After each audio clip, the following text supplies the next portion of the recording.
Hey everybody, welcome back to another episode of blackboarding every map in BTD6. Today we are taking on another intermediate map and we are going to be beating Moon Landing.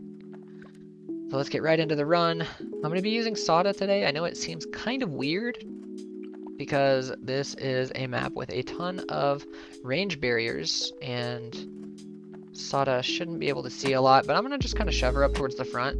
And we can use her sword charge and leaping sword pretty well because there's a lot of overlap in the craters.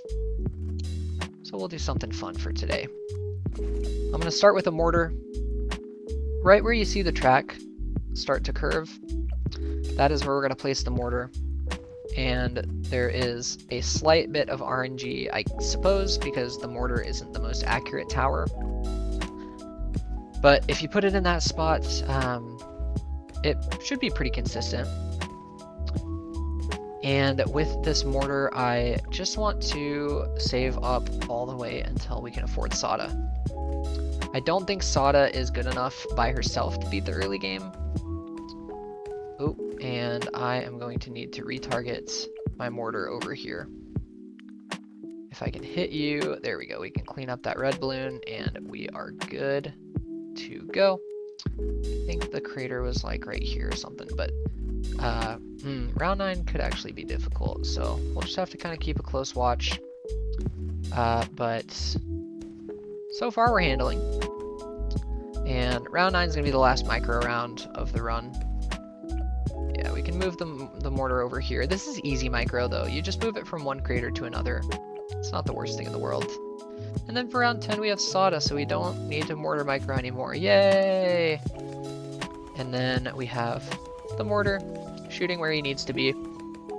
And the early game will be much easier now because Sada cooks, the mortar cleans up, everything is working the way it was intended to. Now I'll get some upgrades for the mortar. Let's start with faster reload. I think this guy is probably going to be a... Man, what is that upgrade called? Artillery battery. So we'll start with faster reload and rapid reload. This will help us clean up the insides of the balloons better. And I think... I remember it being like right there. I don't know. I'm going to get really anal with my mortar targeting. It's not going to matter that much though. But now we have our Sada ability, and since this is a one-lane map, we are no longer going to be struggling to anything. If anything leaks past the mortar, we just use the Sada ability. Everything should be smooth sailing. And even around like 15 is not too much to overpower us, and we don't even have level 4 Sada yet. This mortar is putting in work. So I'm going to get heavy shells, and then definitely getting bigger blast and the balloon buster, because having an extra layer of popping power is way better than having burny stuff on the middle path. So we have a 1-3-0 right now. This will very quickly become a 2-3-0. And there we go. I think it's kind of targeted where it wants to be. Maybe I'll move him down like an inch.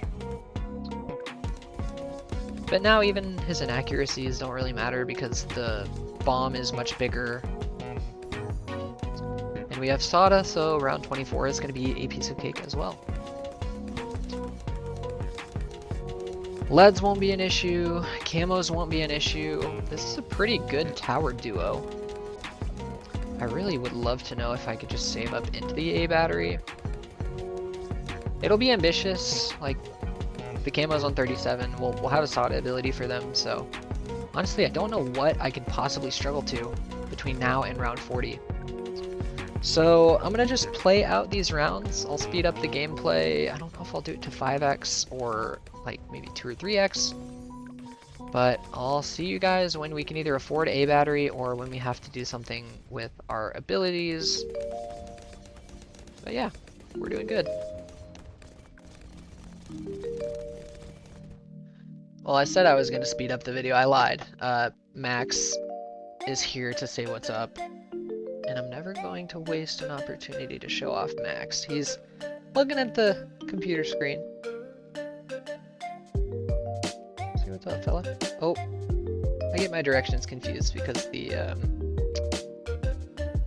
camera shows differently on my screen. If I need to move him to the right, I move him to the right in real life. And then you go off the screen. He's a good boy. He's growing a lot. I don't remember the first time I showed him off on the channel, but holy mole, he's like 3 times as big. Crazy. Alright, I'll let you watch me play balloons. I got a live viewer today, even though he's not quite the human kind. Alright, we should be able to get this artillery battery maybe around 36 or 37. So I'll see you guys then.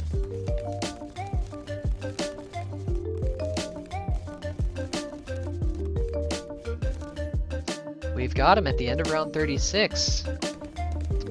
That has got to be one of the earliest artillery batteries in Chimps. But now we can get some supports. We're obviously going to need some camo detection here. I'm going to get bigger radius on this village, so I think if I put it here... Yeah, both of these are hit. Oh no, I have to use Sada because I wasn't paying attention to the camo whites. I was looking at my monkey village. Alright. We narrowly avoided disaster. That's why I always tell people, if you're following along, wait until the round is finished before playing it yourself, because you never know when I'm going to do something stupid like that. But you probably have enough of a brain to see if, oh, camo whites are making their way through. Oh yeah, you're probably going to have to use a Sada ability. Alright, we have a 1-2-0 village for round 40. As soon as I see the Moab enter the first crater, I'm going to use the Pop and Daw, or the artillery battery ability. And then we can get jungle drums, and I'll probably get an alchemist as well. I'm pretty sure an alch buffed mortar is pretty good, so I'll put him right here. Oh, Max is taking the laser toy to do God knows what to it. But let's work on getting our Berserker Brew. We can get it at the start around 43, and now we have plenty of balloon popping power. I'm gonna move his bomb a little more to the left, because it looks like he's not really fully hitting the inside. It's trippy though. This is a 3D game, and it's not an aerial view, so knowing where the balloons are gonna loop into and how much of the mortar is hitting them, it's kind of confusing. Anyways, on round 45, we have our stronger stim, and now we should be good until round 52. Reason being is because we have abilities for round 50. We can get them back up on round 51. Round 52, likely we will need something, and I have just the tower in mind. We could honestly go for Prince of Darkness or Archmage. We could also go for another tier 5 that I have not used before. We have 5 left, 3 of which are pretty expensive, but 1 of which could be really fun. And I don't know. Yeah, that could be fun. I just don't know how the tornadoes would work. Maybe if I put it over here, actually. Oh, but it's not in village range, which kind of sucks. I could get another village to buff up its range, so not all is lost. Alright, let's start by getting a ball lightning with Heart of Vengeance. And I would love to see on round 50 how the tornadoes enter the... Oh, you're on first, aren't you? Yeah, I don't think much entered. We'll see how the second Moab looks. I'm gonna move the mortar over here just to see. Okay, the lightning ball hits. The mortar should clean up. Yeah, it does. I don't know really. Do the tornadoes enter the... I'm sure they do. If the ball lightning entered the chamber, then the tornadoes should probably enter the chamber. I'm gonna get one more thing before we start the save up, and that is going to be a Necromancer with Guided Magic. We don't need the Arcane Blast, but we do need the balloons to be looping around the crater. So I'll actually put them like right here, and then they'll kind of overlap and utilize their Pierce. Alright, we have now made it to the part of the video where I am going to fast forward until we have enough money to get The Monarch of Storms. It's a little ambitious. I am actually going to get another village to buff up the first village's range. And then I could also use it as a discount village later. So I'll put it right about here. Now we have the Druid in range. And then I'll buff it up with the Alchemist. That's okay that it's not in village range. Just a 3-2-0 because I don't want it buffing multiple things. Or maybe I do. But that money could be used better later. Alright, we need $65,000. I'm going to start the save up. I'm going to fast forward the gameplay. If I need to use any abilities, I will let you guys know. But I will see you, I don't know, maybe closer to round 80.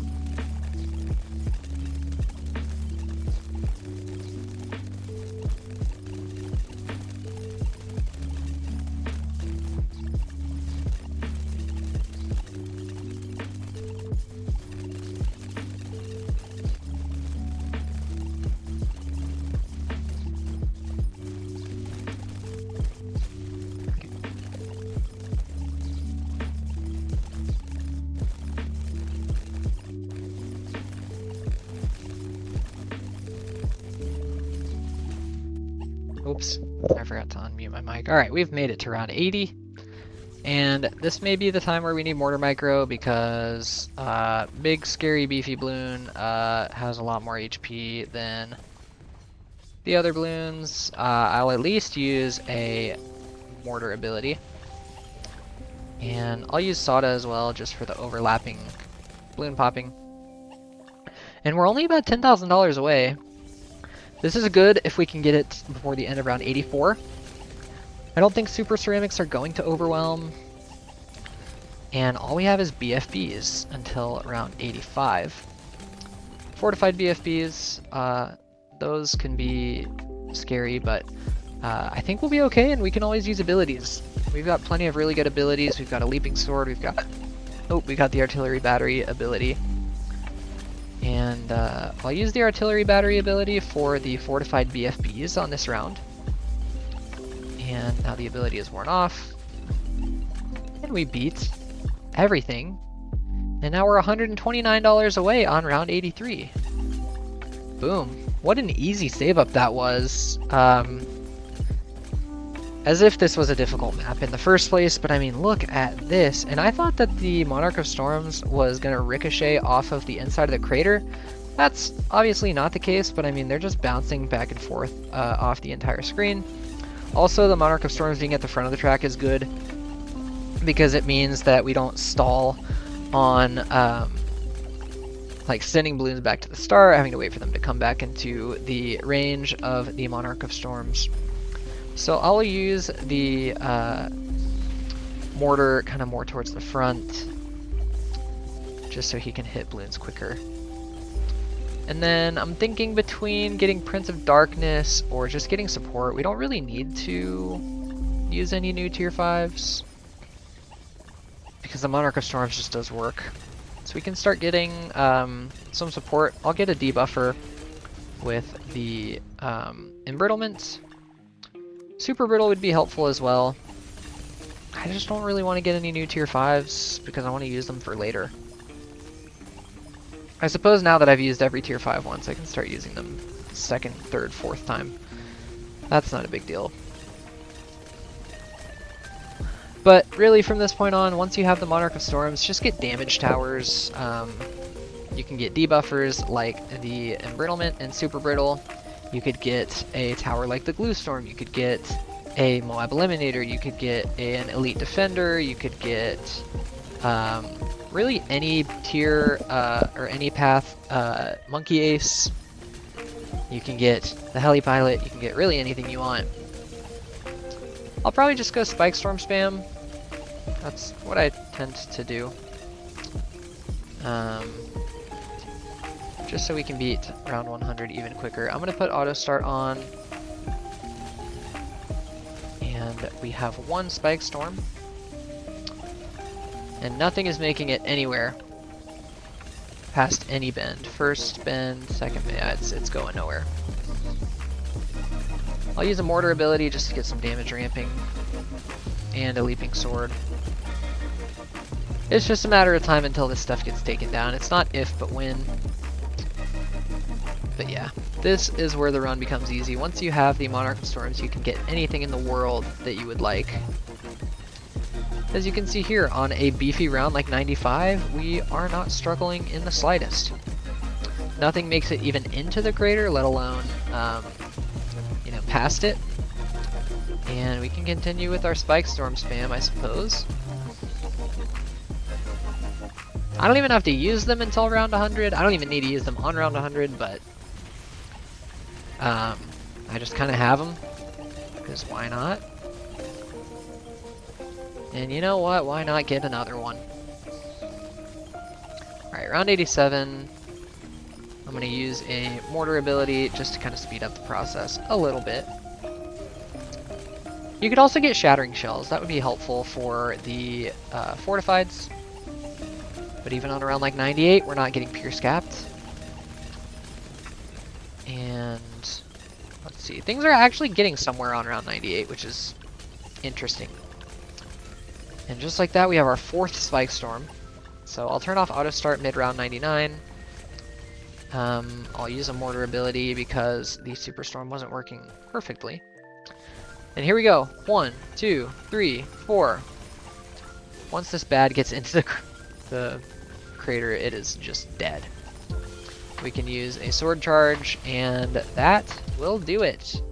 A nice easy run on moon landing for today's video. I hope you guys did enjoy at home. It is a very satisfying tower, so always a good time when you can afford the Monarch of Storms. And we have finished our first category. We've used every tier 5 in the magic category that you can afford in chimps. That excludes Legend of the Night and True Sun God.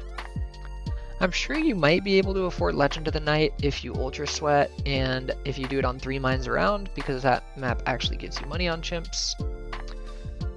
But that might be a video for another day. I know Mahalik Pops has done a video on that before. We also use Sada for the 3rd time, so I can make her darker and make the text white. Oh, that's not what I meant to do. That and that's what I meant to do. All right, we are on the 3rd rotation through the heroes, and we're making good progress, but we are down to 1, 2, 3, 4 towers. Man, this is crazy. We're almost at the end, and I'm glad that you guys are along for the ride. Thank you for watching. Each and every one of you, if you've made it this far, I love you. I'm thankful for you, and you guys help the channel be what it is. So thank you for that, and I will see you guys in the next one. Peace.